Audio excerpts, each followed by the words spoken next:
Bismillahirrahmanirrahim. Assalamualaikum warahmatullahi wabarakatuh. Oke, selamat sore teman-teman. Alhamdulillah kita berjumpa lagi di pertemuan yang ke-87 membahas sebuah buku yang futuristik ya, yang ke depan, dan ini merupakan perjalanan kita yang konsisten ya, setiap pekan kita lakukan. Dan alhamdulillah di bulan Ramadan ini kita masih tetap melakukan, walaupun ini adalah yang terakhir untuk Ramadan ini. Kita untuk 2 pekan ke depan kita jadwalkan libur karena sudah masuk itikaf dan sebagainya dan Lebaran ya. Jadi mungkin kita mulai lagi tanggal 11 Mei. Nah, ini saya seperti biasa mungkin saya share screen mengenai perjalanan kita supaya kita sama-sama teman-teman yang belum pernah mengikuti bisa melihat di YouTube. Nah, jadi ini adalah buku-buku yang sudah kita bahas selama ini dan yang akan kita bahas. Jadi sebagian belum kita bahas, tapi ini sudah kita jadwalkan. Sebelumnya kita sudah mulai dari tanggal 11 Agustus 2020. Ini adalah snapshot aja ya, buku-buku yang sudah pernah kita bahas sampai dengan hari ini ya. Hari ini kita sudah masuk ke buku yang ke-87, The Industries of the Future. Buku ini juga menarik sekali ya, terbitan tahun 2016 dan saya sudah membaca dan terpaksa buka-buka lagi, dan saya bersyukur sekali Mbak Tanti mengusulkan buku ini karena sudah lama saya pengen banget buku ini dibahas gitu, karena isinya mantep banget gitu. Nah, kemudian setelah itu kita lanjut lagi nanti tanggal 11 Mei dengan bukunya Bill Gates dan seterusnya. Saya nggak baca satu persatu supaya kita ada gambaran kira-kira apa saja buku-buku yang kita sudah bahas dan akan kita bahas. Nah, alhamdulillah juga komunitas kecil ini sudah membuat buku. Mbak Tanti juga ikut menulis, Pak Bambang juga ikut menulis, Mas Denny ikut menulis. Judulnya Read. Ini ada 33 kontributor. Membahas 36 buku yang sudah pernah kita bahas. Jadi menarik sekali, silakan nanti kunjungi aja di Tokopedia, ini juga kita jual di Tokopedia, atau hubungi penulisnya juga. Bisa Mbak Tanti, bisa saya, bisa Mas Denny, dan seterusnya, Pak Bambang. Ya. Baik, saya memperkenalkan ini yang akan memandu acara kita nih luar biasa, seorang yang senior. Beliau ini adalah peneliti senior di Pusat Penelitian Kebijakan dan Manajemen Ilmu Pengetahuan, Teknologi dan Inovasi di ininya BRIN ya, Badan Riset dan Inovasi Nasional. Beliau ini pendidikannya S3 di University of Electrocommunications UAC Tokyo, Jepang, di dalam Information Management di tahun 2005. Sebelumnya S2 di JAIS ya, Japan Advanced Institute of Science and Technology. Tachikawa, Japan, Information Management juga tahun 98. Kemudian S1-nya di Jepang juga. Luar biasa nih, produk Jepang, makanya penampilannya seperti Jepang ya. Saga University, Science and Engineering, Information Science tahun 1994. Pengalamannya sudah banyak sekali, menjadi researcher staff, asisten profesor, dan seterusnya, dan sebagainya. Nanti beliau sendiri yang bisa bercerita, tapi yang jelas beliau ini ahlinya di manajemen mutu nih, jadi luar biasa. Sesuai dengan orang Jepang ya, mereka ahli sekali dalam manajemen mutu. Baik, saya tidak berlama-lama lagi karena ini bukunya menarik, dan juga saya percaya Pak Agus Wanarsugri ini akan memberikan panduan yang sangat baik. Saya sudah mengikuti beberapa webinar yang dimoderatori oleh beliau. Silakan Pak Agus Wanarsugri. Waktu dan tempat saya silakan. Assalamualaikum warahmatullahi wabarakatuh. Waalaikumsalam warahmatullahi wabarakatuh. Dan kami hormati Pak Syekh Gatot Wijayanto. Ya, ini ada Mbak Tanti, kemudian ada Bang Ari, ada juga Bang Ardi, ada juga Pak Bun dan teman-teman sekalian. Ini luar biasa, sore di pertengahan Ramadan akhir kita diminta untuk mendiskusikan tentang the industries of the future, industri masa depan. Dan Mbak Tanti ini yang saya menduga yang ngujuk-ngujukin Pak GW agar minta saya jadi moderator gitu ya. Dan karena saya dulu sudah pernah diminta, tapi saya nggak bisa, kemudian sekarang saya diminta di moderator. Kalau perihal teman-teman sekalian, karena bukunya ini memang menarik dan Mbak Tanti telah memberi bocoran kepada saya dalam bentuk ini ya, TED itu ya, TEDx itu. Tapi ini file dari Mbak Tanti belum sampai ke saya, tapi nggak masalah. Tapi saya izin memperkenalkan sekilas Mbak Tanti, dan walaupun teman-teman yang di grup ini sudah mengenal beliau ya, Mbak Tanti ini orang yang sangat terkenal. Karena tadi saya dikenalkan oleh Pak GW, Pak Gatot. Jadi saya, Mbak Tanti, sama Bang Ardi ini di IABI, Ikatan Alumni Program HBD, yang lulusan SMA dan disekolahkan ke luar negeri ini Pak Gatot dan teman-teman ya. Ini anak-anak SMA yang tidak pernah kerja di Indonesia, tiba-tiba sekolah luar negeri yang tetap modern, ketika pulang ke Indonesia pada bingung. Dan tidak semuanya menjadi pegawai negeri, akhirnya pada loncat, kayak bajing loncat. Ada Mbak Tanti, ada suaminya, ada Bang Ardi, dan kawan-kawan. Kalau dihitung mungkin 2/3 teman-teman lulusan SMA itu di luar, ini Pak Gatot. Tinggal yang di dalam, tinggal sepertiganya saja. Nah, singkat padat saya akan memperkenalkan Mbak Tanti melalui ini ya.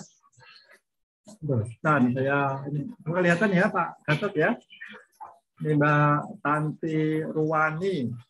Profil lengkapnya ada di ini ya, di LinkedIn ini di teman-teman bisa hadir. Tadi nanti juga akan ini ya. Tapi intinya Mbak Tanti Ruwani ini, saya nyebutnya Mbak Tanti, ini CEO di PT Inamat Sukses Jaya.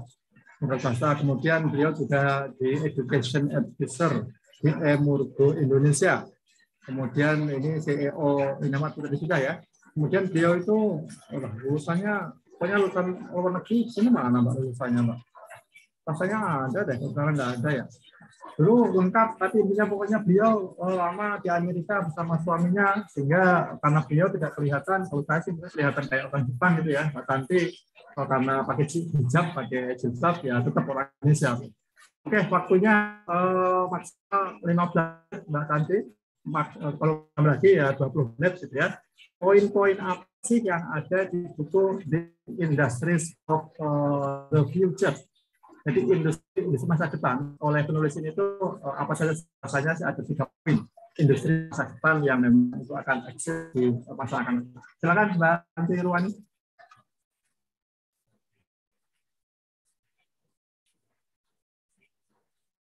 Terima kasih Pak Moderator.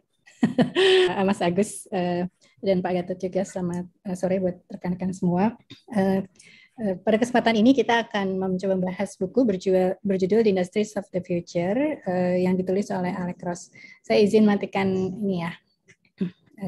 Sebentar sekalian saya.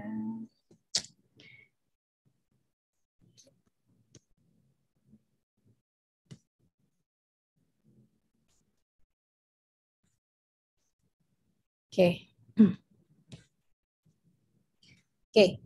Jadi buku ini ditulis oleh Alex Ross dan banyak kisah dalam buku ini yang merupakan pengalaman unik penulis saat keliling dunia, karena memang beliau bekerja membantu Sekretari of State Hillary Clinton ya sebagai tenaga ahli dalam bidang inovasi. Ini mungkin mirip dengan Mas Agus nih ya, inovasi keahliannya. Kemudian komentar tentang buku ini diberikan oleh CEO Google, Eric Schmidt, bahwa dia, Alex Ross itu memiliki keragaman keahlian yang luar biasa, sehingga dia dapat melihat permasalahan dalam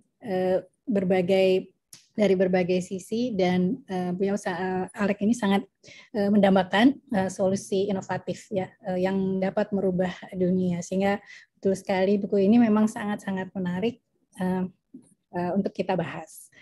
Oke, ada 3 hal yang akan kita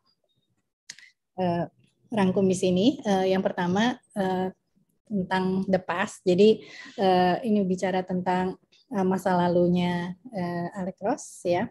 Beliau mengatakan waktu dikenalkan dengan internet, jadi di tahun 90-an ya, pada saat beliau kuliah, nggak ada buku yang menjelaskan bahwa internet akan booming 20 tahun kemudian. Karena itu dia berharap akan ada buku seperti buku ini yang dapat menawarkan pegangan buat kita untuk industri 20 tahun ke depan gitu ya. Lalu di bagian kedua, apa saja industri masa depan yang dibahas oleh Alex Ross, ada 6, mulai dari robots, human genomics, digital money, cyber security, ini biasanya ada Prof. Budi ya ahlinya. Kemudian big data, kita juga punya ahlinya di sini Mas Denny. Dan yang terakhir adalah economic geography. Nanti mungkin yang bagian terakhir ini banyak bisa kita dapatkan tanggapan dari Mas Ardi. Kemudian di bagian ketiga adalah the most important job yang sangat menarik ya, ada di buku seperti ini gitu. Nanti saya cerita itu apa, dan kemudian ternyata yang menjadi surprise buat saya ya, buku ini ternyata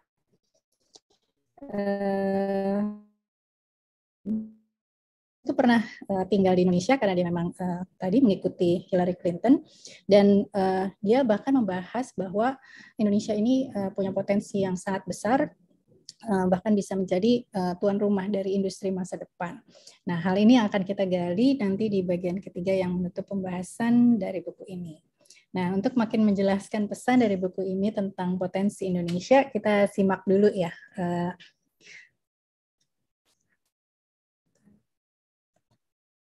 Oke.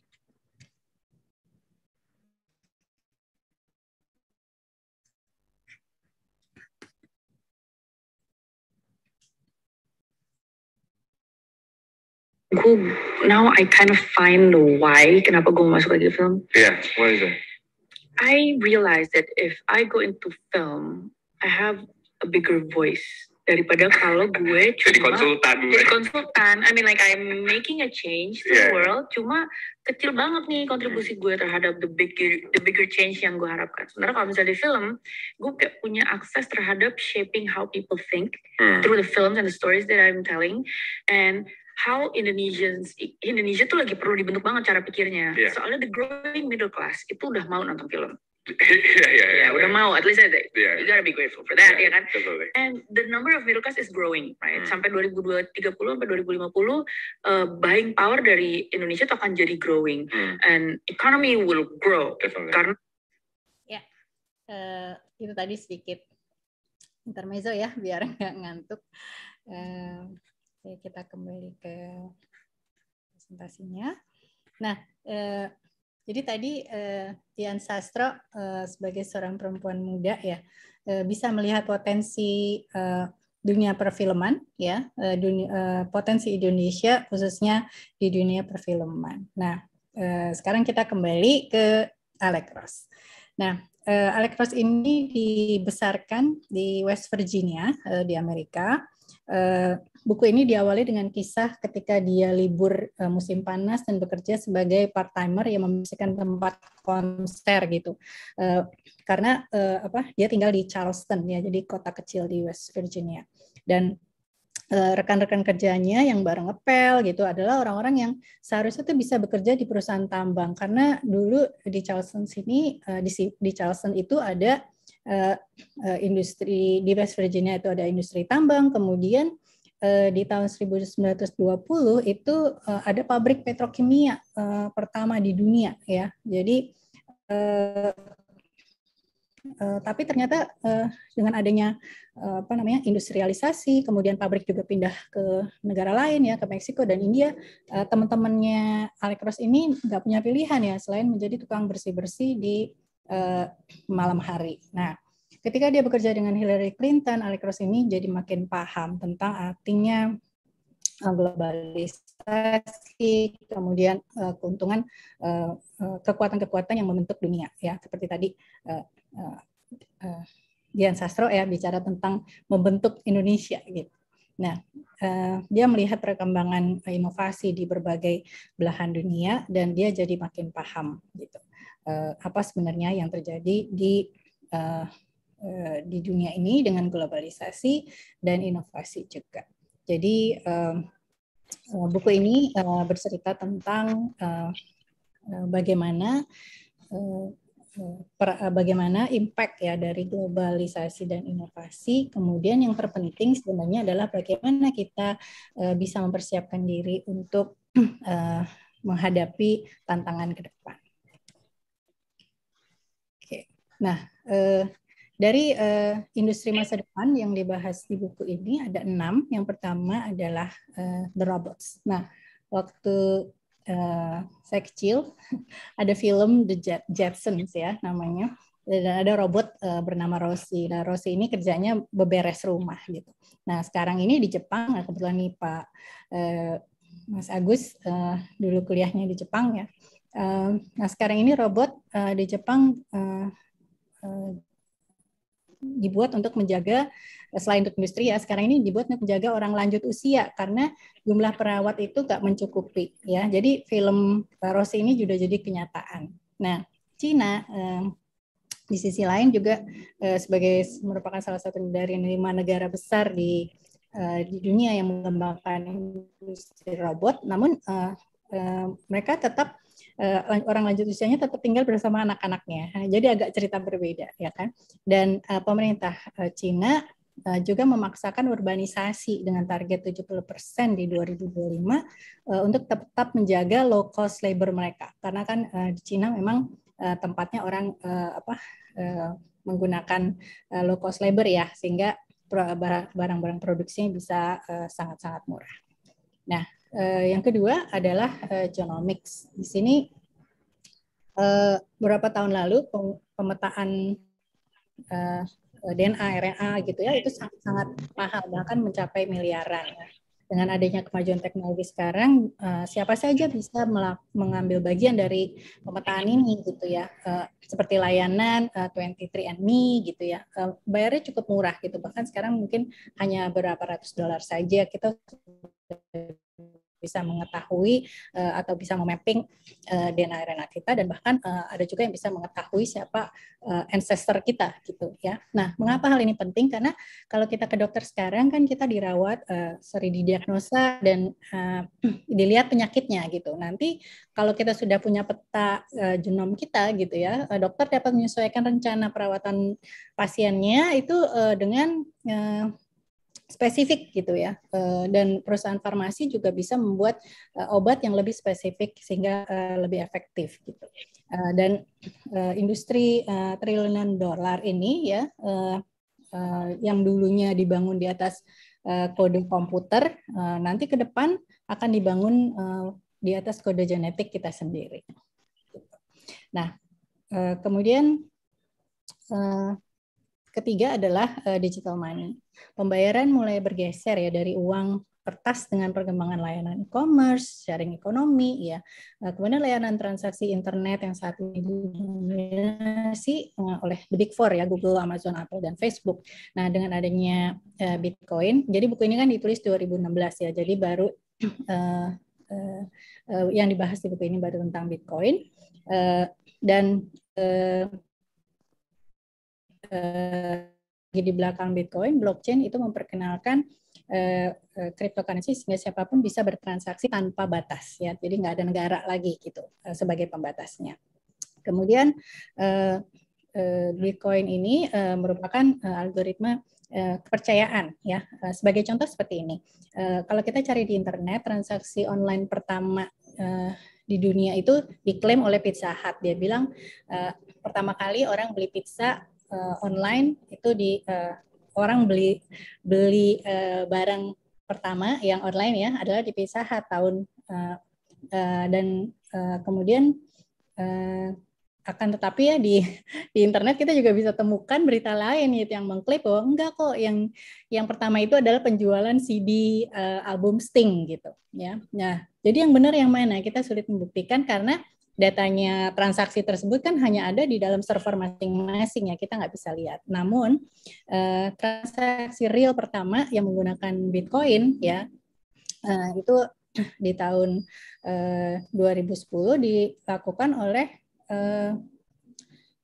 seorang bernama Laszlo, dan dia membeli pizza. Dia menawarkan gitu ya di forum siapa yang bisa membelikan pizza buat dia, dan dia mau bayar 10.000 BTC, dan transaksi itu tertulis di Bitcoin dan kita bisa lihat di blok nomor 57043 gitu. Jadi di sana tertulis 10.000 Bitcoin, walaupun dia hanya mendapat 2 kotak pizza ya. Kalau dirupiahkan sekarang bisa triliunan ya harganya, karena memang harga Bitcoin itu naik terus gitu. Nah, tapi intinya adalah kita bisa melihat data yang disimpan di database baru bernama blockchain atau Bitcoin ini gitu. Ya, jadi lebih trusted. Kemudian yang selanjutnya adalah cyber security. Nah, saat kita terhubung dengan sebagai masyarakat digital ya, semuanya kan akhirnya jadi rentan terhadap kemampuan untuk peretasan gitu ya. Keamanan yang misalnya sesederhana CCTV di rumah kita itu bisa dibongkar gitu ya dengan maling-maling digital gitu. Dulu gitu mungkin kita kalau keluar rumah kita mungkin hanya menyalakan lampu gitu ya sehingga supaya orang tahu bahwa kita ada di rumah. Nah, sekarang karena banyak yang sudah menggunakan smart home gitu, akan menjadi makin challenging ya buat kita untuk menjaga orang luar tidak mendapatkan informasi tentang kita. Nah, bahkan juga sampai masalah-masalah yang rumit seperti identitas nasional gitu ya. Sekarang kita baca banyak berita tentang itu. Kemudian perang dalam dunia maya juga sudah menjadi keniscayaan. Nah, pemerintah dalam hal ini harus bekerja sama dengan sektor swasta untuk mengembangkan cyber defense. Ya, kita semua menginginkan kebebasan yang datang dengan kehidupan online ini, gitu kan. Tapi kebebasan tanpa keamanan itu ya rapuh ya istilahnya, gitu. Yang kita inginkan adalah balance ya antara kebebasan dan keamanan itu sendiri. Oke. Berikutnya tentang big data. Ya. Everyone is reachable ya. Sekarang data itu tumbuh secara eksponensial ya selama revolusi online ya. Semua hal dapat dilacak ya lewat sosial media, kegiatan kita sehari-hari, liburan, kemudian dengan teman-teman kita siapa ya, informasi yang seharusnya lebih rahasia pun seperti misalnya pendapatan kita gitu, itu bisa sekarang didapatkan gitu ya lewat transaksi online yang kita lakukan gitu. Nah, sekarang ada mesin-mesin yang dapat menganalisa data-data tersebut sehingga sebagian besar kehidupan kita gitu itu bisa dianalisa gitu. Bukan berarti selalu jelek karena penggunaan komersial bahkan kemudian seperti keadaan kemarin ya ketika pandemi gitu. Kita semua peduli dengan data, dengan informasi ya, keterbukaan informasi. Akan tetapi kita juga berharap gitu bahwa tidak dengan makin berkembangnya big data, mesin-mesin yang makin canggih ya dalam mengelola data ini, manusia tetap menjadi pemegang keputusannya gitu ya. Jangan memberikan tanggung jawab untuk membuat keputusan ini kepada mesin aja gitu ya. Nah, di sini ada quote dari Alex Ross ya. Land was the raw material of the agricultural age. Iron was the raw material age.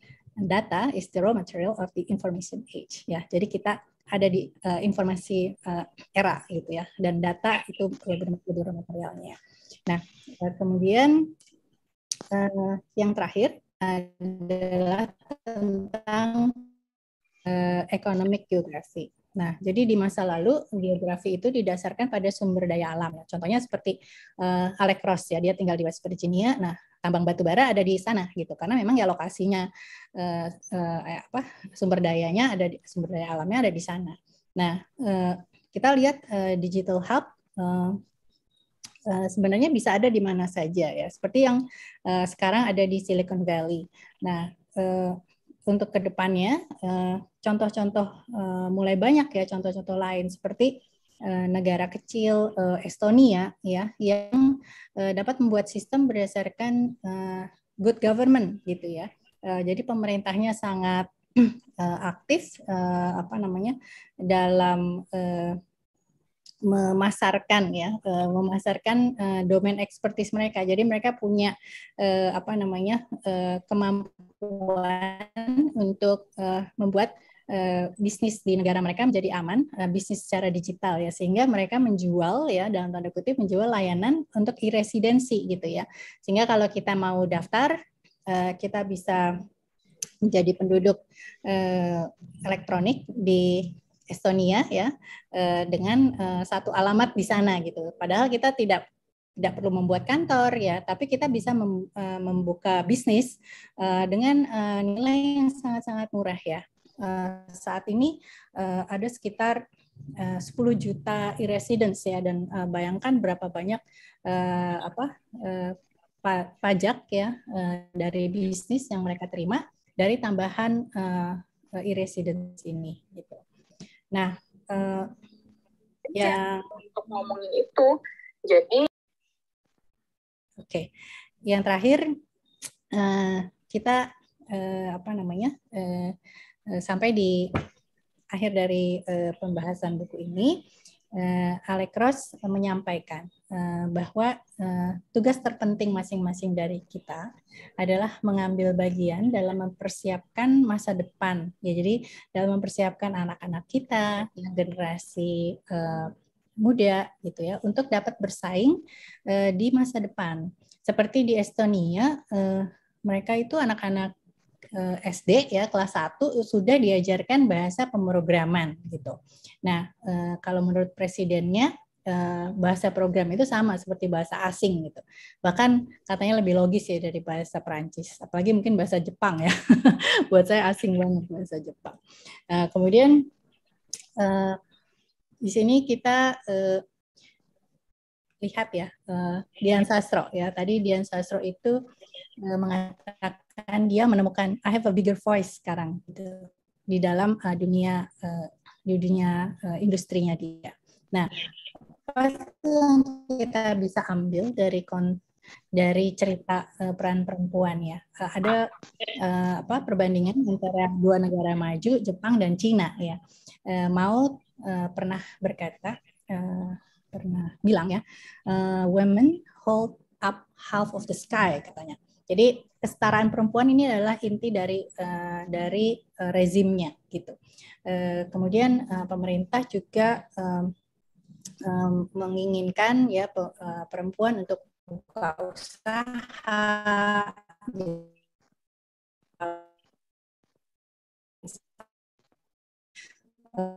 dan Cina itu sangat luar biasa ya.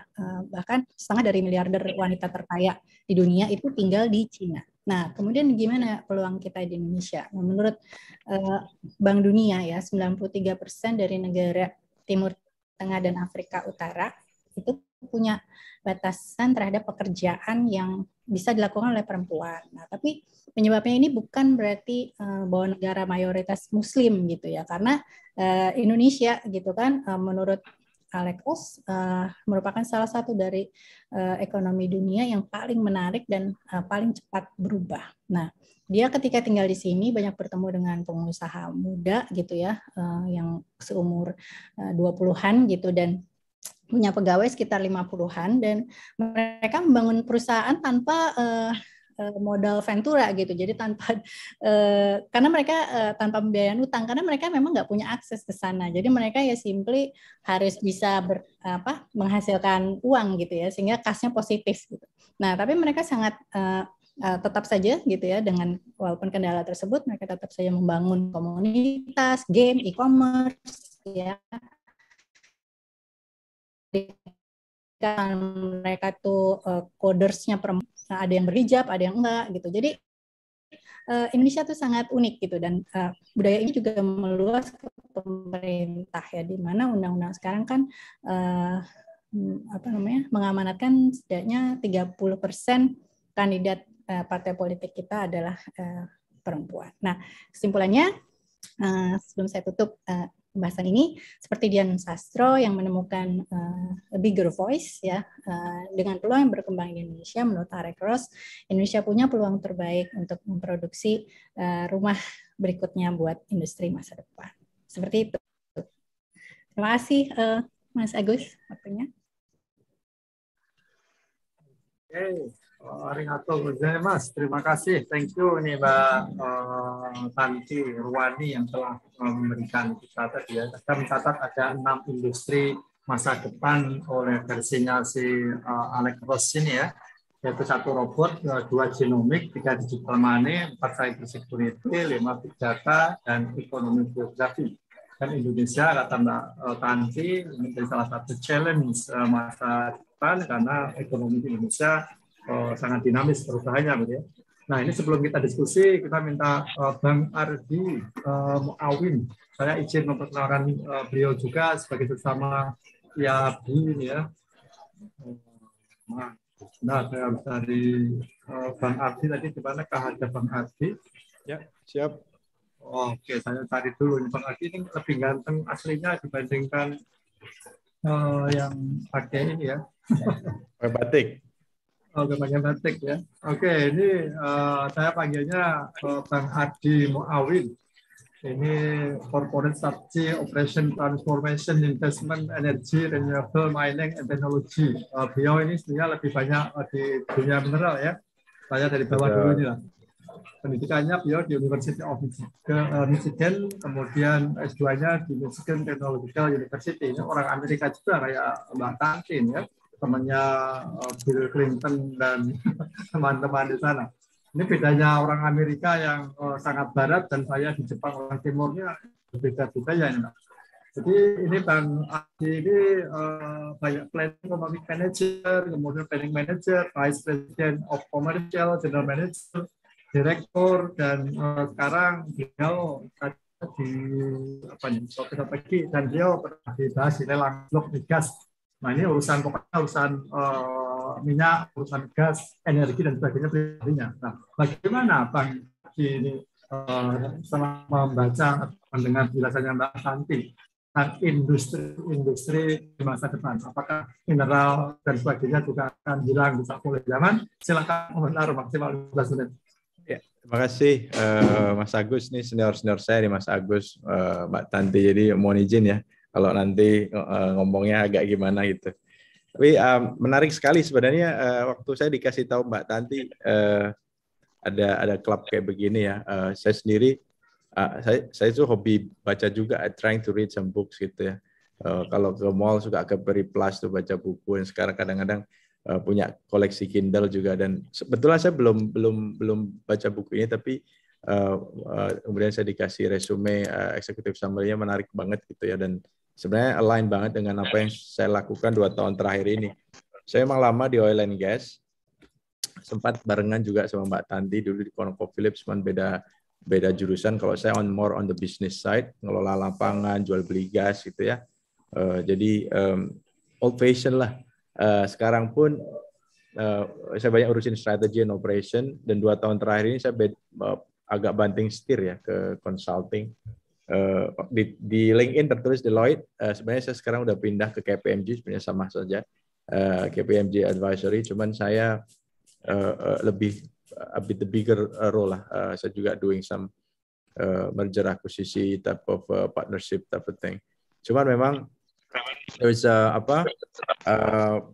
memang embedded saya di mining atau di energy resources ya. Dan menariknya adalah sebenarnya kami di oil and gas ataupun sekarang di consulting, kalau dulu kita bicara data itu data sumur, data subsurface, sekarang itu kita big data is actually the new oil and gas, is the new thing, karena dari kacamata saya di consulting is the way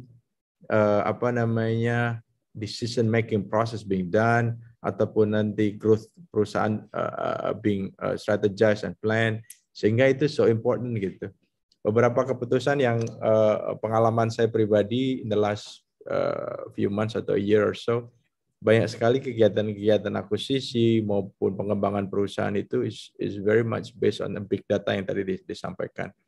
Atau lebih ekstrim lagi, di beberapa BUMN itu sudah diminta oleh Kementerian BUMN itu melakukan digital transformation. Misalnya contoh kalau di perusahaan mining, bagaimana mereka melakukan digital transformation dengan menginstall certain tool atau feedback sehingga mereka bisa merecord they do proses dari mulai upstream mining sampai kemudian ke smelternya, sehingga in the long run mereka bisa punya data untuk yang bisa dipakai untuk improving operation excellence atau juga untuk improving certain cost efficiencies seperti itu. Dan memang ke depannya nanti operatorship kalau udah canggih lagi udah dilakukan oleh robot dan itu semua lebih dikontrol oleh sistem. Dan pernah saya ngelakuin kegiatan bahwa in the long run itu the core dari bisnis itu akan banyak berhubungan dengan planning. Jadi bagaimana ke depan nih, mana mau we put more emphasis on the operations, mana yang masih digali dulu, ada bottleneck di mana sehingga we put more investment di sana, put orang di sana gitu. Jadi memang ini align sekali dengan apa yang disebutkan di buku ya, bahwa memang ke depannya itu data is so much that we can do with the data. Tapi challenge-nya kalau menurut saya adalah, terutama di Indonesia, adalah how to build the data itself. Kalau mau apa tadi ya, misalnya kita untuk decision making, we need data, tapi datanya dari mana? And how do we get the data? And that's a lot of investment, dari mulai infrastructure kayak sensor segala macam sampai kemudian centralized system, terus kemudian pengelolanya sendiri sampai nanti ada AI segala macam itu, there's going to be a lot of investment. Dan banyak juga isu adalah tidak serta-merta kalau kita punya duit kita bakal langsung bisa gitu ya, karena aligning the business process dan aligning on the infrastructure side is also very important, at least dari apa yang saya observe in the last few years. Nah, mungkin yang menarik juga, apakah kayak oil and gas itu akan mati atau mining itu akan, menurut saya akan complement. It's not going to be a die, malah akan complement. Di oil and gas sendiri, dengan pengambilan data itu dari dulu, teman-teman dari perusahaan kayak Schlumberger, Halliburton, mereka capable untuk dapetin data subsurface datang dari sumur. Mereka udah kumpulin data dari 10 tahun, dan saya sudah nangkep in the next, I've seen in the model in the next 10, right now in the next 5-10 years itu, mereka bisa melakukan modeling sumur-sumur mana atau reservoir mana itu yang sudah bagus based on data yang ada. Dan itu data analisisnya bagus, ditunjang dengan artificial intelligence untuk nentuin tadi, itu malah akan lebih efisien. Sehingga in the short term and mid term diharapkan adalah mereka bisa dapat lapangan yang lebih bang for the buck, bisa dapat cari lapangan yang bisa lebih murah, ataupun understanding hit jackpotnya itu lebih bagus. Nah, ini yang saya coba ingin terangkan bahwa they're not gonna die, but it's gonna complement dan bahkan akan menjadikan industri-industri yang padat modal tadi ya, seperti oil and gas itu akan lebih bisa secara cost lebih bisa direduce dan juga secara risk bisa reduce karena data-data tadi sudah bisa kita dapat dan kita olah dengan proper dan robust ya tentunya. Tapi yang menarik sebenarnya adalah what can big data do beyond the existing. Tadi kan seperti Mbak Tanti sampaikan ya, crypto, blockchain. Nah, kebetulan saya juga sudah ada beberapa hal yang dari sisi industri itu minta bank terutama adalah yang tadi ya, peer to peer transfer tanpa centralized, and the cost of processing transaction is going to be much cheaper. Kalau sekarang misalnya saya mau transfer uang ke anak saya di US misalnya, it takes 2-3 days, it cost $20-30 dan segala macam.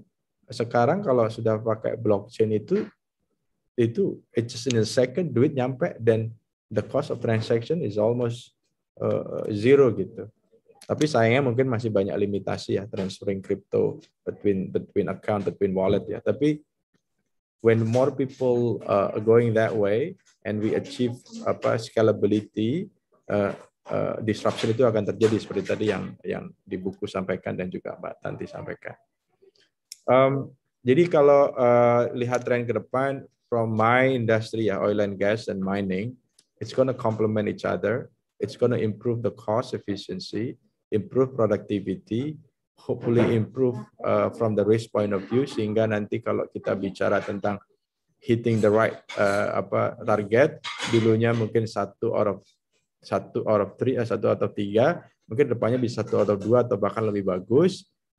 Dan mungkin hitting the jackpot pun juga, hitting the jackpot means when we is commercialize, akan nemu big elephant atau lapangan-lapangan yang lama yang misalnya sumurnya udah tua kayak punya Pertamina, with the right proper technology itu bisa kita angkat lagi minyaknya sehingga biaya dan productivity jumlah oil and gas yang diproduksi bisa lebih banyak dan cost untuk produksi juga bisa lebih ditekan.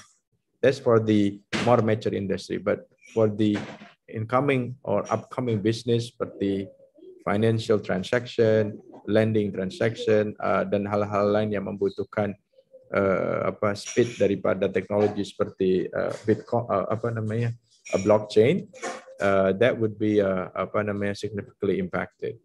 Nah, saya agak mau geser dikit juga masalah ada misalnya di buku itu kalau nggak salah juga dibahas mengenai apa sih role-role yang akan banyak itu ya, anak-anak cyber security, data analytics segala macam.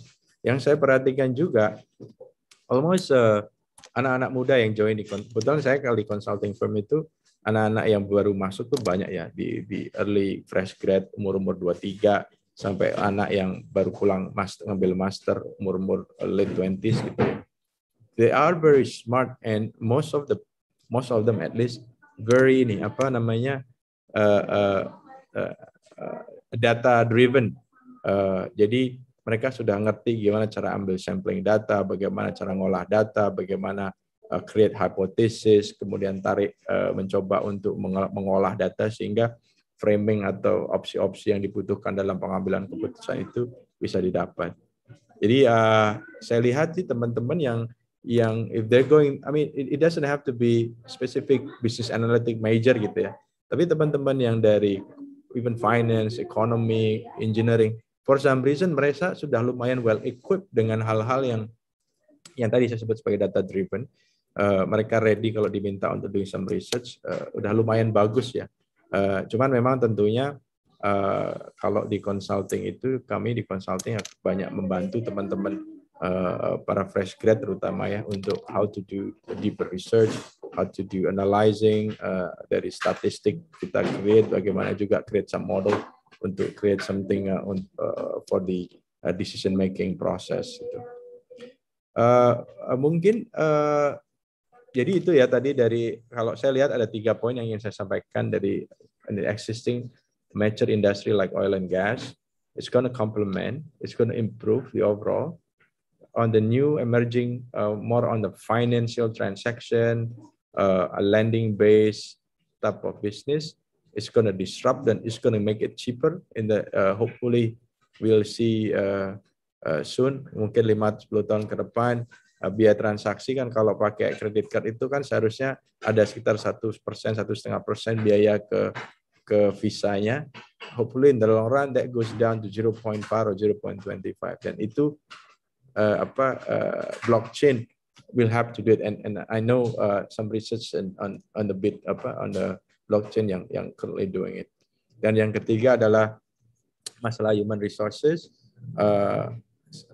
Kalau dari saya pribadi, whatever major atau jurusan yang diambil, on the sideline, kalau tadi di Estonia belajar second language, kalau saya mungkin kalau selain itu juga on the sideline juga belajar bagaimana analyze data, bagaimana juga cara membaca data dari yang simple saja mungkin sudah dibiasakan dari SMA, even kuliah, how to analyze an issue and how to come up with hypothesis, kemudian how to come up gather the data, kemudian data kumpulin, kemudian bisa melakukan semacam konsolidasi data ataupun itu clustering type of thing, dan itu akan kepake pada saat mereka nanti kerja apapun kerjaannya, karena itu is talking about problem solving and analytical thinking sebagai penambahan tadi.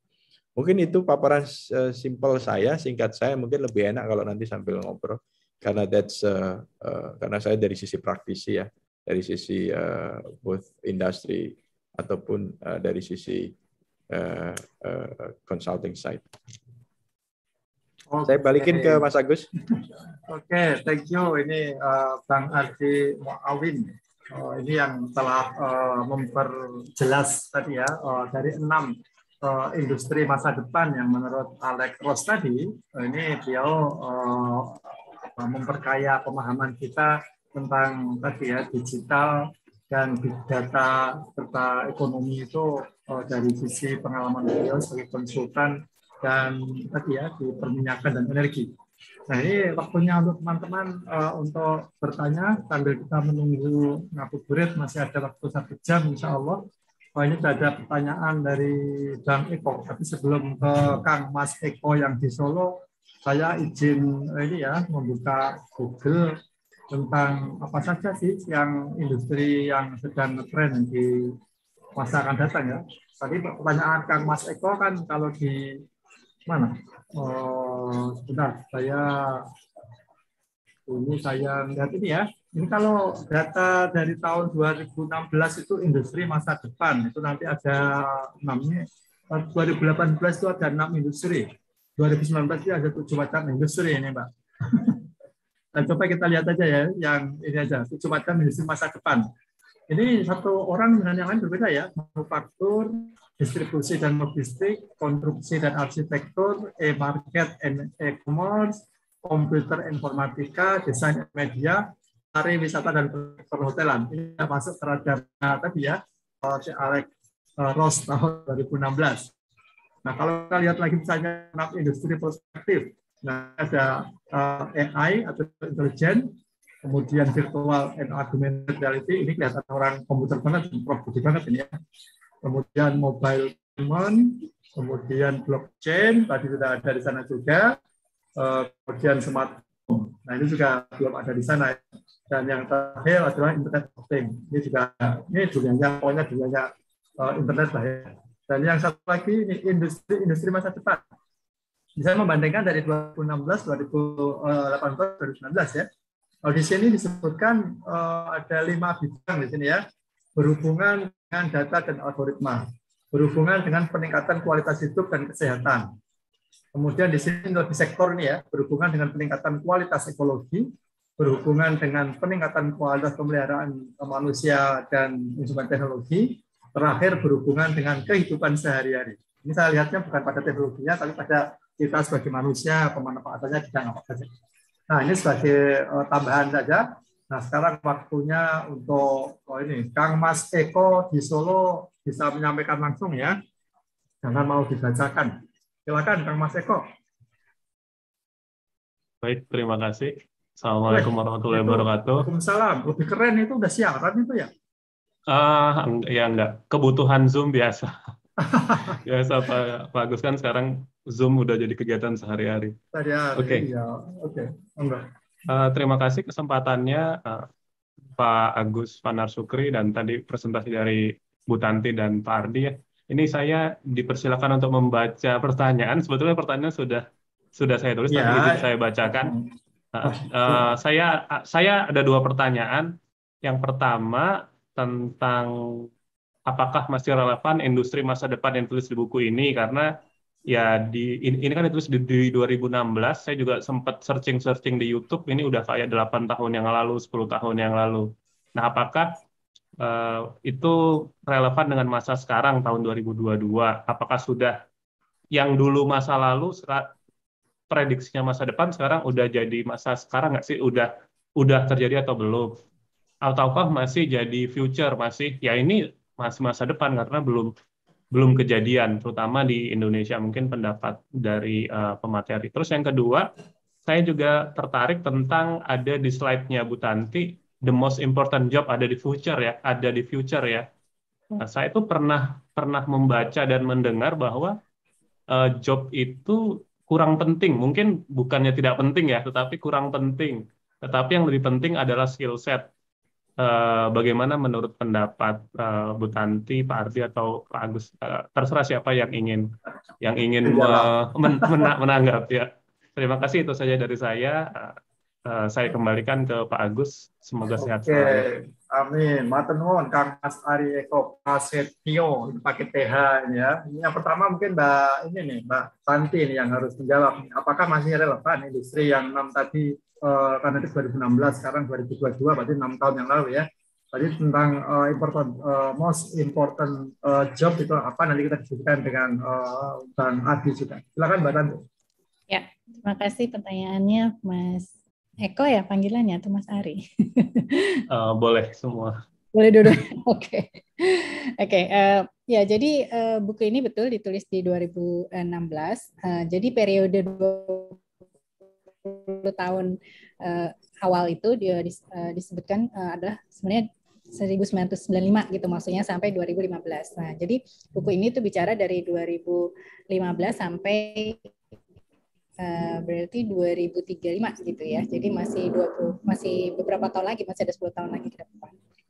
Dan kalau terutama karena kemarin kita pandemi ya, jadi lumayan ada stop juga kan ya di global ini gitu ya. Mungkin tadinya kita udah ketinggalan gitu. Jadi saya rasa buku ini jadi menjadi sangat relevan kembali terutama untuk kita di Indonesia ya.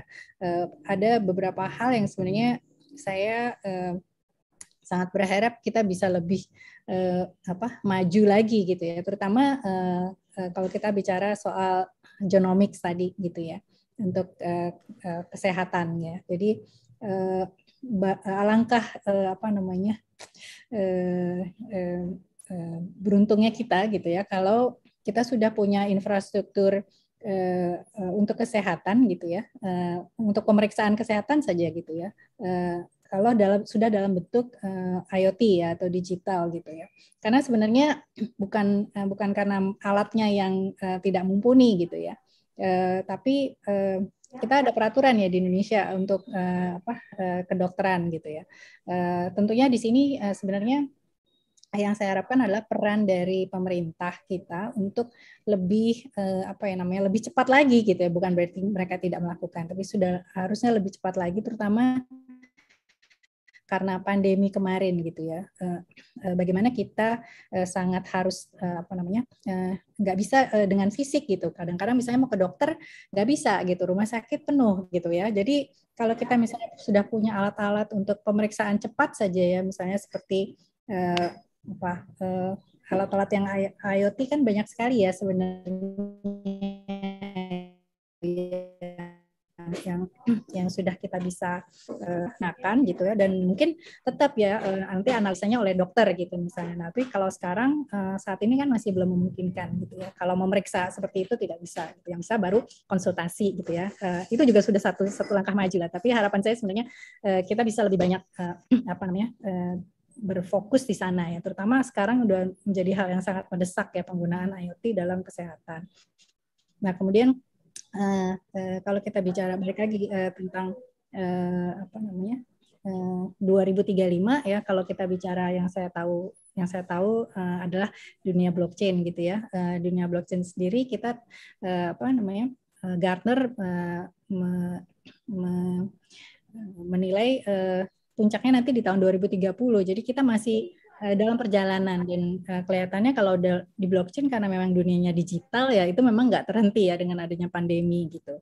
Nah kemudian kalau tentang big data mungkin tadi juga disampaikan oleh Mas Ardi ya, kita sebenarnya masalahnya bukan toolsnya ya, tapi datanya gitu. Data kita di Indonesia itu kita semua tahu ya, scattered ya, masih mahal sekali ya nilainya, karena untuk tahu data yang bersih gitu, data yang baik itu masih ada mungkin di balik server-server milik pemerintah gitu ya, atau mungkin swasta yang semuanya masih mempunyai kepentingan atau ego yang besar gitu di sana. Jadi balik lagi mungkin ya kita kan memang harus meminta ya kepada pemerintah ya untuk lebih aktif gitu, karena ya balik lagi gitu, potensi seperti di buku ini disebutkan ya, potensi Indonesia itu sangat besar gitu, terutama karena kita merupakan negara yang di mana perempuan dengan laki-laki itu kita kerja biasa aja gitu ya, maksudnya kerja bareng di kantor nggak masalah gitu. Jadi bayangkan kita punya demografi juga yang sangat baik ya, di mana anak-anak sekarang yang umur 20-an gitu kan, sampai 40 itu kan populasinya besar sekali gitu ya. Dan kita sudah misalnya kalau masalah bahasa atau segala macam itu masih masalah kecil lah, kita ada Google Translation dan sebagainya, itu bisa kita lakukan gitu kan. Nah, tetapi ketika ada aturan-aturan yang yang harus dibentur gitu ya, dengan adanya startup yang sekarang sangat-sangat banyak gitu kan ya, berkembang. Tapi sayangnya gitu, kalau menurut saya gitu, sayangnya adalah kita masih belum di teknologi-teknologi yang ada disebutkan di sini lah. Ini sebagai salah satu contoh saja gitu kan. Jadi misalnya seperti Genome itu gitu kan, ada sih gitu ya. Saya lumayan lihat perkembangannya sekarang di dunia kesehatan gitu ya. Saya juga tahu di UI ya kalau nggak salah baru buka jurusan elektro yang untuk medical gitu ya. Jadi ke depan industrinya tetap ini gitu kalau saya rasa ya gitu. Ini sudah banyak sekali gitu ya 6 industri ini. Dan mungkin catatan terakhir saya adalah tentang yang most important job gitu. Most important job itu sebenarnya tadi belum selesai gitu. Jadi most important job yang disebutkan di buku ini adalah bagaimana kita mempersiapkan anak-anak kita gitu ke depan agar mereka sebenarnya bukan hanya mereka paham terhadap teknologi, tapi sebenarnya salah satu yang penting juga dan disebutkan di buku ini adalah bagaimana mereka bisa merasa nyaman ya untuk membantu masyarakat gitu. Jadi ketika nanti mereka bekerja itu mereka punya fungsi gitu di masyarakat. Jadi kalau di kita kan sebenarnya karena kepulauan gitu ya, kehidupan kita tuh dari Sabang sampai Merauke tuh variasi banget gitu kan. Nah, jadi banyak sekali yang kita bisa lakukan. Nah, bagaimana anak-anak kita, misalnya kalau kita kebetulan tinggal di Jakarta, di kota-kota besar gitu ya, bagaimana kita bisa menanamkan kepada anak-anak kita ini bahwa ketika mereka bisa membantu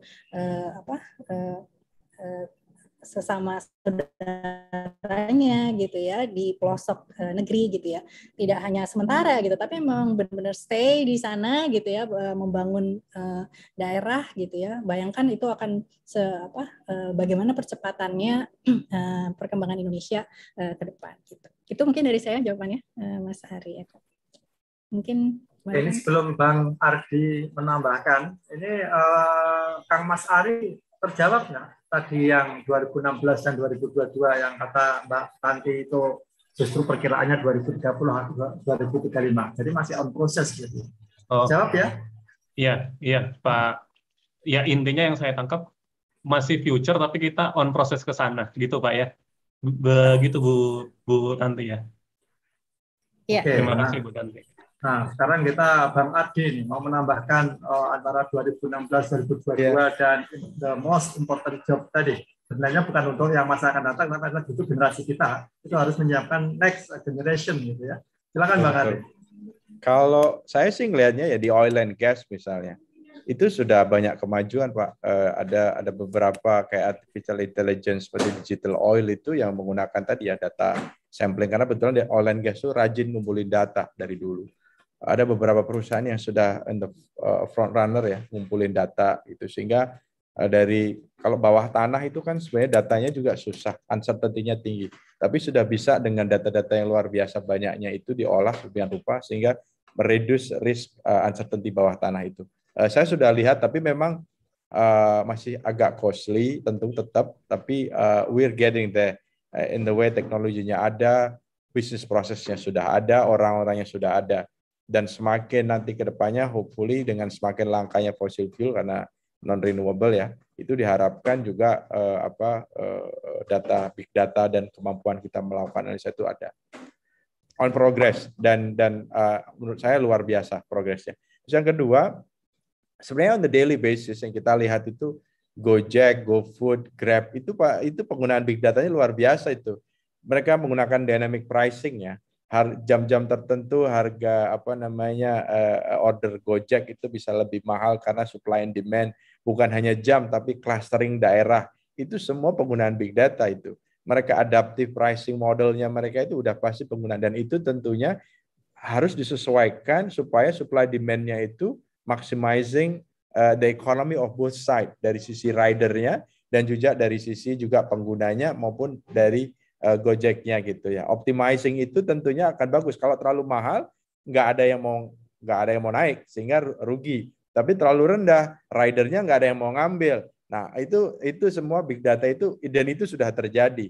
Ataupun dari sisi kayak GoFood atau Tokopedia, dia hari-hari tertentu dia nge-push harga, ngasih diskon ini untuk orang yang biasa beli ini tiap hari diingetin pakai email atau pakai SMS. Those are all big data. Dulu kita nggak ada, tapi itu is already happening.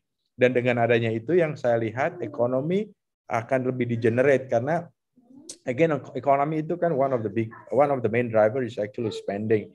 So that means your people yang dari para yang punya big data itu, mereka tahu pattern kita beli itu kapan, mereka tahu kapan kita punya duit nih habis gajian atau habis dapat bonus, atau kita punya pattern setiap hari tertentu kita makan malam sehingga kita bisa cegat, oh ini ada diskon nih, ada promo nih. Nah, those are as a result of big data. Nah, mungkin tadi kalau menyangkut tentang kesehatan, we're not there yet. Kalau saya lihat salah satunya adalah mungkin pertama regulation belum memungkinkan seperti Mbak Tanti sampaikan. Yang kedua, belum ada pemodal gede yang bisa masuk di situ. Biasanya kan kayak Gojek itu dulu masuk karena ada Airbnb ya. Mungkin nanti kalau di US ada yang boom seperti ini, bisa kita bawa sehingga bisa kita tembak untuk di situ. But I'm very optimistic ya, bahwa once the environment, the ecosystem is developed from regulation point of view, from investment point of view, it just gonna burst the way kayak Gojek. Nah, terus tadi pertanyaan tentang human resources. Saya itu a proponent of I call it a holistic approach, generalist approach, bahwa anak-anak itu dari kecil harus diintroduce untuk hal-hal yang banyak sehingga mereka dalam melihat sesuatu itu lebih komprehensif. Saya tidak suka dengan pendidikan yang terlalu akademis, ngejar matematika nilai 9, 10 and being a top rank. Mungkin Pak Mas Agus, Mbak Tanti kan kita dulu bisa sekolahin Habibie karena akademis kita bagus ya. Tapi belajar dari pengalaman saya itu, saya melihat bahwa lebih baik mereka well-rounded, mereka menguasai hal is needed to survive, soft skill tadi, soft skill, kemampuan dari mulai kemampuan bicara, leadership skill, communication, teamwork, learning initiative, creativity, and then dibarengin dengan certain set skill yang hard skill kayak data analytic, problem solving. Ini akan lebih bisa survive karena gini. Ini mungkin cerita pribadi lah ya. Saya SMA dulu, lulus SMA, sempat ke ITB teknik kimia karena saya pengennya jadi teknik kimia. Meskipun waktu SMA saya ngambil A2 biologi karena bapak saya mau kedokteran. So, nggak nyambung kan? Saya terima di teknik kimia ITB karena pengen jadi chemical engineer one day. Tapi dapat Habibie, IAB, saya masuknya di teknik elektro. S1 saya selesaikan 3 tahun, nyambung ke S2, dapat beasiswa dari sekolahan sana, itu another 1 year thesis 1 tahun, 4 tahun saya selesai. Saya pikir saya jadi engineer kan. I was so good engineer, teman-teman bilang, oh kamu bakal sukses. Pulang ke Indonesia segala macam, end up-nya banting setir doing business school. Sampai sekarang I'm more on the business side. So the point adalah whatever that we learn is just to prepare us to face what's going to happen, which kita nggak tahu di dunia ini 5-10 tahun down the road kayak apa. Tapi dengan well equip anak kita dengan critical thinking, dengan soft skill life skill yang strong, mereka akan bisa agile, bisa ngadapin itu semua. Di consulting itu saya punya anak buah yang baru kami rekrut gitu ya. Ada yang background teknik, ada yang background accounting, finance, ada background hukum. Tapi one thing common mereka punya itu adalah attitude yang benar. Mereka ada, if they have some challenge, they will respond accordingly.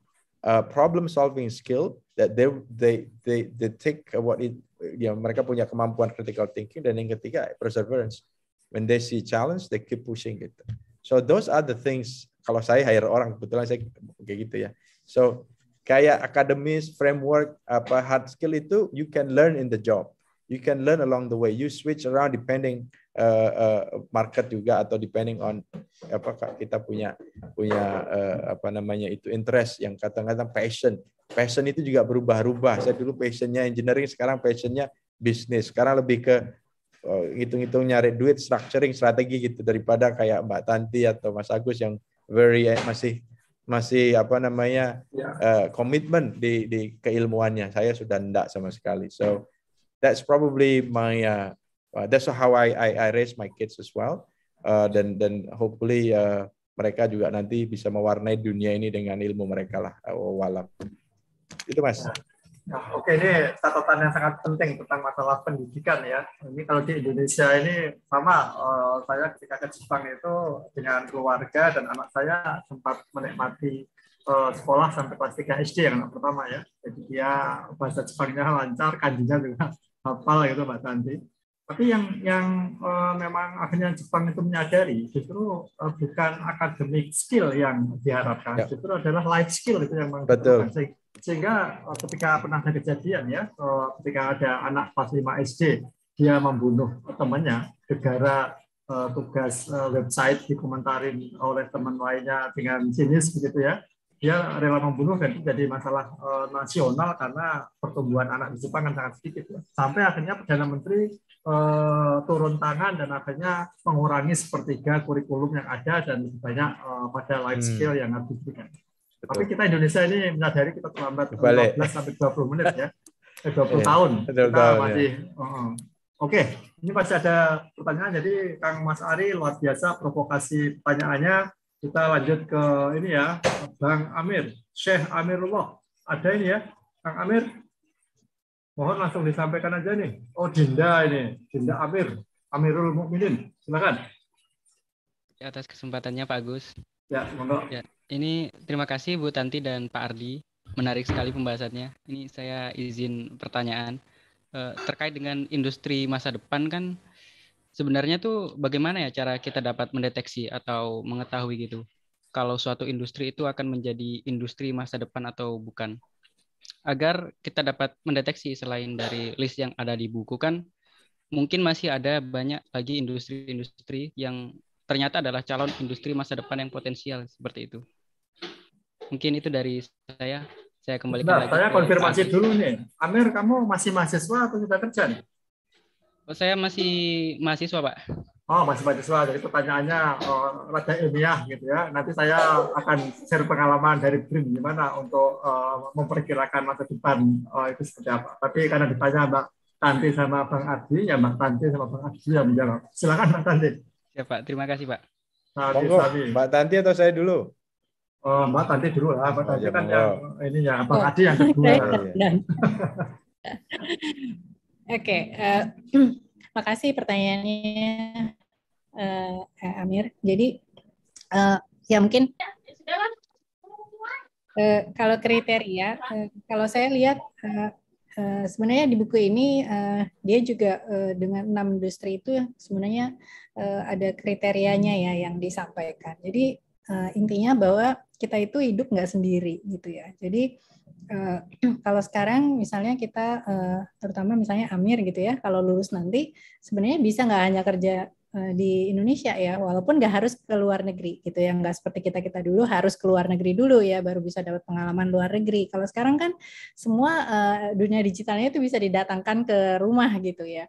Jadi banyak sekali peluang untuk bekerja di luar dan jadi menurut saya terutama mungkin di awal-awal gitu ya. Jadi peluang seperti ini itu yang harusnya kita cari gitu.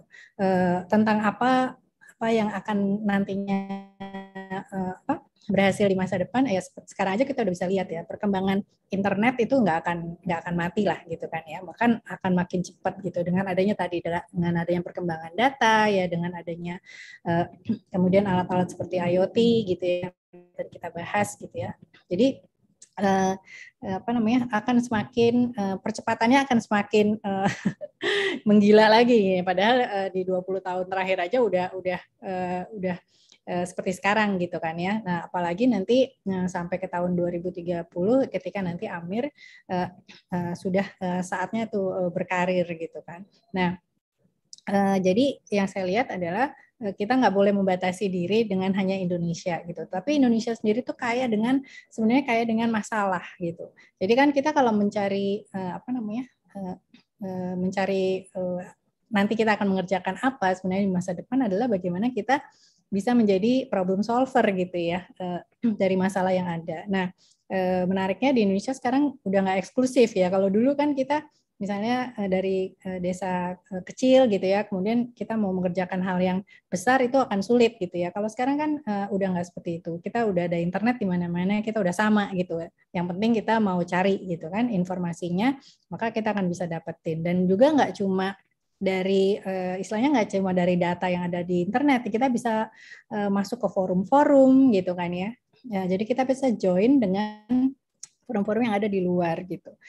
Dan sekarang ini program yang ada di program Kampus Merdeka ya, Merdeka Belajar itu menurut saya juga sangat-sangat baik gitu ya, karena membuka peluang di mana mahasiswa itu bisa belajar ilmu yang lain ya, seperti tadi cerita Mas Ardi gitu ya, dia belajarnya teknik tapi sekarang bekerjanya di bisnis gitu. Nah, sebenarnya dengan adanya program dari Merdeka Belajar ini sebenarnya membuka kesempatan gitu ya buat misalnya mahasiswa yang bukan dari teknik untuk belajar misalnya at least bisa mengerti bagaimana mengerjakan algoritma dalam tidak harus big data lah ya, tapi data analytics gitu kan, bagaimana mengolah data dan sebagainya, itu kan semuanya juga free gitu. Sekarang banyak sekali informasi yang kita bisa atau kelas yang kita bisa ikuti gitu ya online gitu ya. Jadi mungkin bahkan overwhelm ya sekarang dengan begitu banyaknya. Tapi kembali gitu, kalau menurut saya sih semuanya akan kembali ke root-nya kita, masalah yang menurut kita penting gitu. Mungkin yang kita perlu dulu gitu ya. Jadi masalah apa yang kita hadapi di Indonesia ini dan yang kayaknya kita tuh nanti ke depan kita pengen ikut membantu menyelesaikan itu gitu. Jadi kita mulai langkahnya mungkin agak dibalik gitu. Bukan dari teknologinya apa, tapi masalah apa yang ada yang menarik buat kita untuk kita dalami, dan kemudian dari sana ya mudah-mudahan jalannya dimudahin gitu. Ya itu dari saya. Oke, makasih. Tadi perlu silaturahim banyak dan perlu cari informasi secara informal lewat berbagai grup gitu ya. Nah, ini yang Bang Ardi ini akan lebih ini dari pengalaman selama ini gimana memperkirakan industri masa depan. Gitu. Silakan Bang Ardi. Nah, ini banyak di cover Mbak Tanti ya. Mungkin kalau saya perspektif saya cerita sedikit pengalaman mungkin ya. Yang membedakan saya kuliah teknis sama kuliah bisnis itu, di kuliah bisnis itu di minggu pertama saya kuliah itu saya sudah diekspos oleh presentasi dari corporate itu. Jadi di kampus itu perusahaan-perusahaan datang presentasi tentang bisnisnya dia, termasuk presentasi tentang proyeksi-proyeksi ke depan itu seperti apa. Jadi dari mulai bisnis finance kayak investment banking, Wall Street dulu, consulting kayak McKinsey, BCG, yang strategi consulting, terus kemudian bisnis teknologi kayak waktu itu ada Microsoft, ada Apple, atau bisnis-bisnis yang sifatnya consumer goods, ya kayak di Indonesia ada Unilever, Indofood gitu-gitu ya. So one thing yang saya take out adalah prediksi itu menurut saya is as good as the prediction itself gitu. Jadi bisa benar bisa enggak itu. Tapi bagi saya yang paling penting adalah tadi seperti Mbak Tani sama kriterianya apa gitu. What are the criteria untuk kita yakin bahwa itu bisa growing bagus. Nah, di dunia ini everything evolves into economics principle supply and demand sebenarnya. Kalau supply lebih tinggi dari demand, misalnya supply labor di situ lebih tinggi daripada demand labor, ya Anda akan kesusahan untuk stick out. That means mungkin gaji akan rendah, persaingannya tinggi. Tapi sebaliknya, kalau demand atas pekerjaan itu tinggi, ya supply-nya kurang, ya otomatis Anda akan dibayar gede gitu. Dan itulah kemudian yang kita harus lihat juga perkembangan dunia tadi kan. Seperti tadi saya sampaikan, ke depannya gimana sih oil and gas, ya kita tahu akan dying. Kenapa dying? Karena orang gesernya kemudian ke renewable. Jadi from the supply, kegiatan bisnisnya akan berkurang, otomatis demand-nya berkurang. Jadi balik lagi ke supply demand tadi, kalau oil and gas yang naik apa? Bisnis renewable misalnya. Renewable apa contohnya? Nah, renewable itu nanti tentunya dari solar power plant, turbin, segala macam, dan turunannya, plus nanti dari ke downstream-nya kayak grid, distribution system, termasuk nanti ke depannya lagi yang retail berhubungan dengan customer. So, my point adalah Anda harus juga belajar, ngelihat gitu ya, industri trend seperti apa. Terus dari situ Anda bisa tahu juga, oh kalau trennya seperti ini, so what kind of work yang akan saya dibutuhkan di situ. Dan menurut saya year by year itu juga akan dinamis gitu. So I'm saying hari ini mungkin belum tentu 3-4 tahun lagi seperti itu. Pada saat saya jump 2014 join oil and gas, saya make a bet karena waktu itu sebenarnya oil and gas lagi down. Tapi oil and gas itu adalah cycle. Nah, bet saya adalah waktu itu Indonesia akan growing karena ada investment yang beberapa yang gede di oil and gas, makanya saya masuk. So I was lucky, atau ya mungkin ada hitung-hitungan, saya pulang ke Indonesia, nggak stay di US waktu itu, untuk join oil and gas. So do the same thing seperti Anda lihatlah, Anda kalau mau nanti kerja in your year gitu ya, kira-kira apa yang bakal growing, dari situ Anda kelihatan, terus set skill Anda bisa masuk di mana dan itu. Jadi mungkin offer saya agak sedikit beda, lebih kepada practically gimana sih untuk melihat bagaimana tren industri dan supply and demand daripada labor saat itu. Mungkin itu sih tambahan saya. Oke, tadi kalau Mbak Tanti itu melihat dari sisi ini ya teknologinya, kalau Bang Ardi ini lebih pada sisi ekonominya. Dua-duanya memang seharusnya sejalan, dan kami di BRIN itu karena kami mengurusnya adalah riset dan inovasi, kami bikin namanya foresight teknologi foresight nih Bang Ardi. Dan foresight itu biasanya ya maksimal 10-15 tahun ke depan itu akan berubah seperti apa gitu ya. Nah ini sebenarnya Amerika itu juga selalu setiap 5 tahun sekali membuat megatrend gitu ya. Mereka dari 15 tahun terakhir mereka menghasilkan apa, dan 15 tahun ke depan akan berubah seperti apa. Dan itu 5 tahun sekali berubah. Ya. Tapi itu karena levelnya level strategis nasional ya.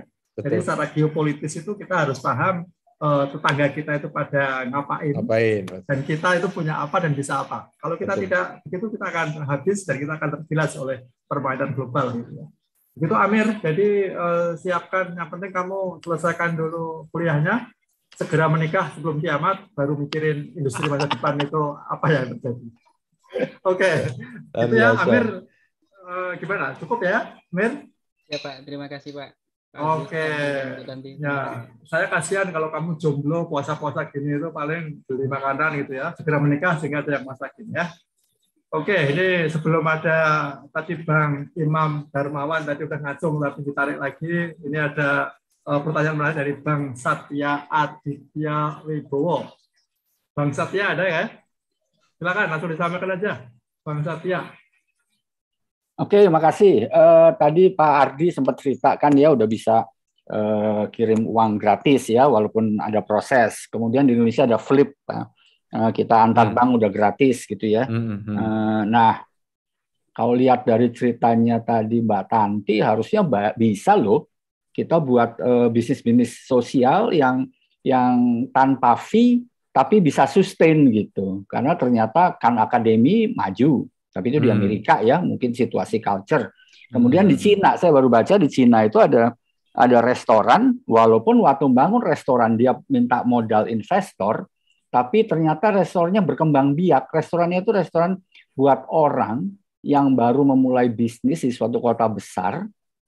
Jadi orang kantoran lah, itu yang belum punya kemampuan untuk makan yang layak gitu. Jadi mereka bayar.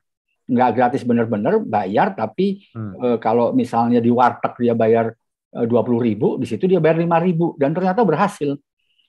Bisnis modelnya karena produknya bagus, berkualitas, ada donasi-donasi yang orang merasa, wah kayak gini harganya nggak 5.000, nih nggak 10.000, ini 25.000, dia kasih gitu loh. Kenapa juga bisa berhasil? Karena ada kemampuan viral di dunia digital. Nah, kira-kira bisnis apa ya? Jadi kita nggak cerita kapitalis ya. Dari tadi, mohon maaf nih, ceritanya kapitalis nih. Dari tadi bisnisnya nggak yang menguntungkan kapitalis. Coba sosial lah. Yang ke dalam negeri yang dirasakan juga. Mohon maaf nih Pak Agus yang orang BRIN. Mungkin kan ya bisnis begitu ya, yang membumi gitu loh. Gitu. Dan kebetulan, mohon maaf lagi, saya mau coba bantu teman membuat sekolah entrepreneur gratis gitu. Sebelumnya dia udah bangun 11 tahun pakai duit dia sendiri. Tapi kemudian tutup, nggak sustain karena ternyata orang Indonesia, walaupun yang dikirim ke sekolah entrepreneur gratis itu staffnya, perusahaan-perusahaan itu nggak mau bayar gitu. Saya nggak tahu kenapa. Nah, gitu. Mungkin itu aja. Barangkali ada masukan. Terima kasih. Luar biasa provokasinya ini. Jadi kalau Bang Ardi tadi ceritanya kan ekonomi itu selalu ada ini ya selalu menghitung uang. Nah ini karena puasa-puasa Prof Satya ini dengan kesetariaannya ini gimana? Ini kita bisnisnya bisnis sosial, bukan bisnis ekonomi. Iya, gratis tapi sustain itu. Gratis tapi sustain. Iya. Ayo Bang Ardi menjawab. Ini pertanyaan paling susah saya jawab karena saya itu didikan Amerika yang Bapak tahu lah, kapitalisme sejati gitu ya. dan pekerjaan saya sehari-hari juga dari dulu ya hitung duit, gimana balikin uang seperti itu ya. Memang ya nyuwun sewu, memang meskipun dulu Bapak saya itu kalau ngajarin beliau juga banyak sosial itu ya, di kampung jadi kiai kampung segala macam itu. Saya memang terus terang at the end the day itu manusia itu adalah social person gitu ya, nggak bisa hidup tanpa orang lain. Nggak, even kapitalisme itu juga sebenarnya is not pure the winner takes all gitu. Karena kalau the winner takes all, nggak ada yang mau jadi buruh, ya nggak ada yang kerja, ekonomi nggak akan generate. Jadi kalau misalnya Adam Smith bicara orang itu serving dirinya masing-masing, iya benar, tapi in a way you need to collaborate juga gitu. Nah, mungkin saya memang terus terang kalau ditanya gini agak susah karena saya belum terus terang sampai sekarang model yang social socialpreneurship itu sendiri agak susah karena kadang-kadang itu tidak serve the interest of human sendiri yang ya itu ya prinsip ekonomi ya, mau nyari duit gitu. Kecuali memang ada donatur-donatur tetap. Nah, ini yang saya juga, meskipun Amerika itu ada the capital of the capital gitu ya, kenyataannya malah sebenarnya tidak juga. Sekolah-sekolah besar seperti Harvard gitu ya, atau sekolah saya yang lumayan besar juga endowment-nya, termasuk sekolah business school saya itu, kan tadi saya tulis University of Michigan, Ross Business School. Ross itu sebenarnya adalah nama seorang Yahudi, dia adalah kapitalis sejati, bisnisnya dia tycoon luar biasa real estate, tapi dia nyumbang 200 juta US dollar ke sekolah saya sehingga namanya dipakai jadi nama sekolah saya. Nah, sebenarnya tapi tetap saja ngecat sekolahnya mahal, sekarang itu 60.000 setahun kalau nggak salah. Poin saya adalah memang model bisnisnya Amerika di mana tadi ya non for profit, tetapi kalau misalnya tadi Bapak cerita gimana sih caranya, tetap harus ada orang-orang nanti seperti Mas Agus, Pak Satya sendiri yang nanti akan ada jadi donatur tetap gitu. Karena at the end orang-orang yang nanti kerja, ini mungkin saya juga akan provoking juga, orang-orang yang kerja itu juga butuh dibayar kecuali udah lewat masanya. Karena kalau dia tidak, misalnya kayak saya konsultan, saya harus spend waktu itu. Jadi saya memang harus pro bono, tapi pro bono nggak bisa lama-lama juga. Nah, nanti gimana juga merekrut orang-orang yang second layer, third layer-nya, yang mereka masih butuh duit, yang belum lewat masanya. They need money. Serving interest mereka harus tetap dilakukan. Jadi finding the right balance itu. Nah, mungkin kan itu saya juga kalau baca, memang dianya luar biasa. Dia yang genjot ya. Kemudian dia create orang-orang yang sepemikiran dengan dia. Jadi kalau saya selama ini masih belum berhasil menciptakan itu ya dengan teman-teman. Karena mungkin di antara kita masih butuh duit gitu ya, belum lewat masanya. Tapi finding the right balance, serving the interest of the individual yang doing the business, sama balancing untuk serving the society itu mungkin yang susah. Tapi mohon maaf saya nggak bisa kasih jawaban yang spesifik karena terus terang I have not seen the right model dari ya ada Grameen Bank seperti itu ya. Tapi it's still they actually make money. Yeah, yeah. They still make money gitu. Enggak purely lost money, no. They still make money tapi sustain, di mana itu bisa dilakukan gitu. Jadi mungkin kalau paling yang close kalau menurut saya model Grameen Bank ya, di mana dia menggunakan itu bisa serve di bawah, tapi pada saat susah sustain, modelnya juga bagus, diadopt banyak model. Mungkin itu Pak, mohon maaf kalau belum bisa jawab dengan detail. Terima kasih. Terima kasih Pak Ardi. Kapitalis nggak jelek-jelek amat sih, karena kapitalis itu membuka lapangan kerja Pak ya. Betul. Jadi, greed is good juga gitu. Oke, makasih. Not too much. Not too much. Oke. Oke, ini biar adil, Mbak Tanti juga harus memberikan fatwa ini tentang bisnis sosial tadi. Karena di Indonesia ini kan kita sebagai orang-orang sosialis gitu ya, kita yang gotong royong, kita tidak tegaan dan sebagainya, itu kan kita sebenarnya, apalagi kita Muslim gitu ya, itu kan tidak terlalu kemaruk dengan menghitung dan menumpuk harta. Nah, ini menurut Mbak Tanti gimana nih menjawab tantangan Prof. Satya Aditya tadi? Bagaimana bisnis sosial bisa dijalankan secara sustain? Simut, Mbak. Oke. Jadi ya pertanyaan Pak Satya ini selalu susah jawabnya. Apalagi saya orang teknis ya Pak. Tapi gini, yang saya tahu dari dari teknologi yang sekarang berkembang, terutama di blockchain gitu. Salah satu yang diharapkan sebenarnya adalah bagaimana mengembangkan society secara dan diatur dengan teknologi. Gitu. Jadi governance mungkin ya Pak. Tapi kalau implementasi seperti apa kan memang belum kita lihat gitu. Jadi yang kita harus lakukan ya harus coba ini Pak, kita harus mencoba untuk mengimplementasikannya gitu ya. Teknologinya ada, kemudian use case-nya ada.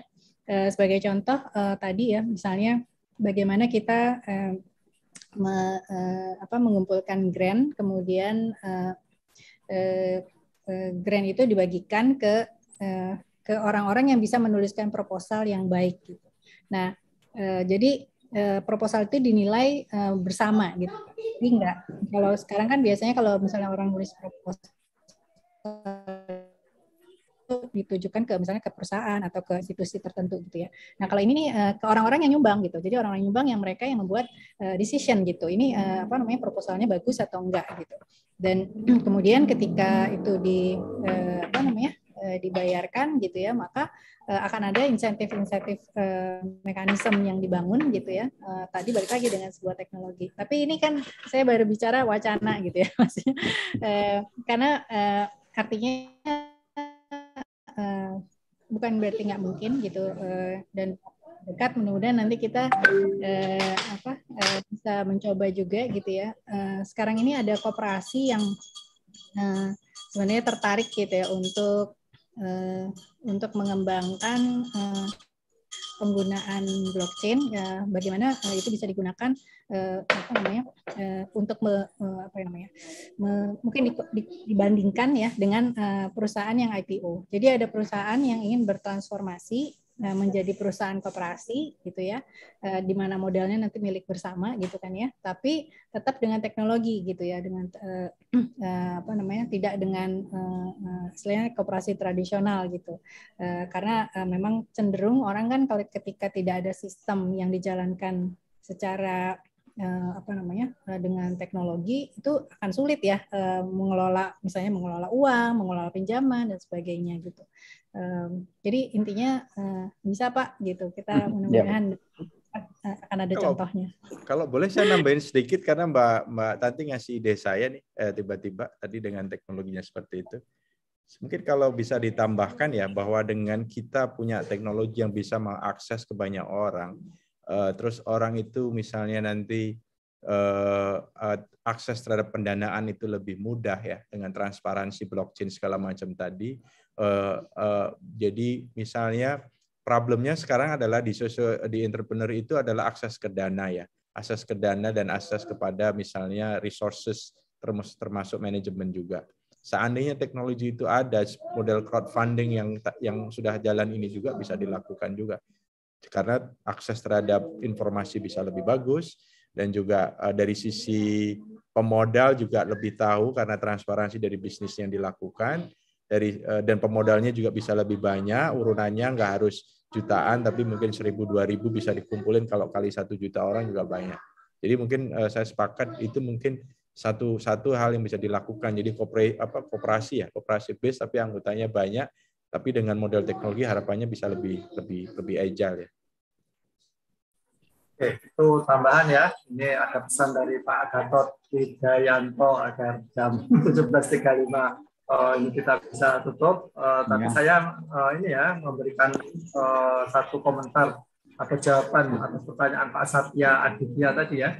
Jadi di Indonesia itu yang gratis-gratis itu malah dianggap itu tidak serius dan kurang ini Pak Satya, kurang bergengsi gitu ya. Yeah. Nah, waktu di kantor kami membuka yang pelatihan gratis itu pada tidak daftar, tapi kita naikkan harganya, mereka pada mendaftar karena dianggap dengan kayak ini hitungannya Bang Adi, kualitas itu sesuai dengan harganya. Harganya mahal, makanya di Amerika selalu yang mahal-mahal itu ada jaminan kualitas gitu ya. Nah ini ke depan kita akhirnya dalam memberikan pelatihan itu tetap sebenarnya kita gratiskan, tapi yang serius apa tidak kita minta membayar. Tapi kalau nanti dia lulus dia akan kita kembalikan dalam bentuk lain. Itu salah satu cara karena ini ada BRIT Institute diusulkan oleh Pak Gatot Wijayanto dan teman-teman. Ini Pak Bun belum belum memberikan komentar. Tapi karena sudah saatnya saya harus mengembalikan ini ke Pak Gatot. Atau ada komentar dari lain Pak Gatot? Pak Bun juga nih. Silakan Pak Bun kalau mau nambahin. Saya menyimak aja Pak. Oh ini Pak Bun kelihatannya sudah capek karena mau buka puasa ini. Iya Pak. Oke, kalau gitu. Soalnya jawaban saya bertentangan dengan Bu Tanti sama Mas Ardi, jadi panjang ini. Nanti aja. Kalau gitu nanti perlu sesi khusus nanti, Pak. Oke. Jadi Pak Bun silakan ditahan dulu karena kita puasa itu latihan menahan. Nanti setelah Lebaran kita kongko-kongko dan cerita panjang lebar. Oke, saya sebagai moderator sore ini mengucapkan terima kasih atas partisipasi Bapak dan Ibu sekalian. Tetap sehat, tetap semangat, dan semoga Allah menerima amal ibadah kita di bulan puasa bagi masyarakat. Amin. Dan saya mohon maaf atas segala kekurangan, apabila ada kata khilaf, ada kata salah, dan tetap semangat, tetap sehat, dan saya kembalikan kepada Pak Syekh Gatot Wijayanto. Monggo. Terima kasih Pak Agus, luar biasa. Saya nggak perlu nambahin ya, karena diskusinya menarik, catatan saya juga banyak, sambil saya buka nih buku-bukunya lagi, sama bukunya McKinsey nih, CEO Excellence, saya buka lagi mengenai prediksi. Nanti kita bahas saja di grup, karena ini juga masalah waktu. Terima kasih ini semua narasumber, baik kepada Pak Agus Vanasukri, Mas Ardi Muawin, dan juga Mbak Tanti yang sudah mengisi acara ini, sangat menarik. Karena bagi saya pribadi yang membicarakan masa depan itu selalu saya tertarik. Dan saya sangat menikmati diskusi teman-teman ini semua. Terima kasih. Wassalamualaikum warahmatullahi wabarakatuh. Waalaikumsalam. Oh ya, kita katanya biasanya ada ini nih, ada sesi foto-foto nih. Siapa yang bisa foto nih? Oh, ketawa. Silakan. Oh ya, ketawa. Kita bisa buka ininya dulu. Oke. Ayo Den, diambil Den. Oke, yuk kita. Siapa yang ngambil nih? Saya ngambil bisa. Oh, Pak Agus saja Pak Gus. Terbagus. Ada Budok Rani. Oke.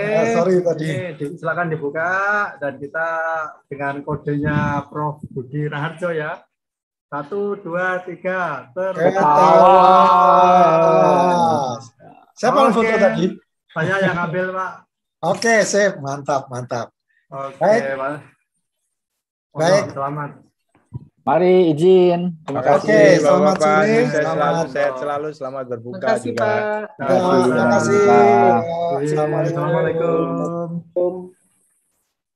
Terima kasih Pak Gatot. Sama-sama. Makasih Pak Agus.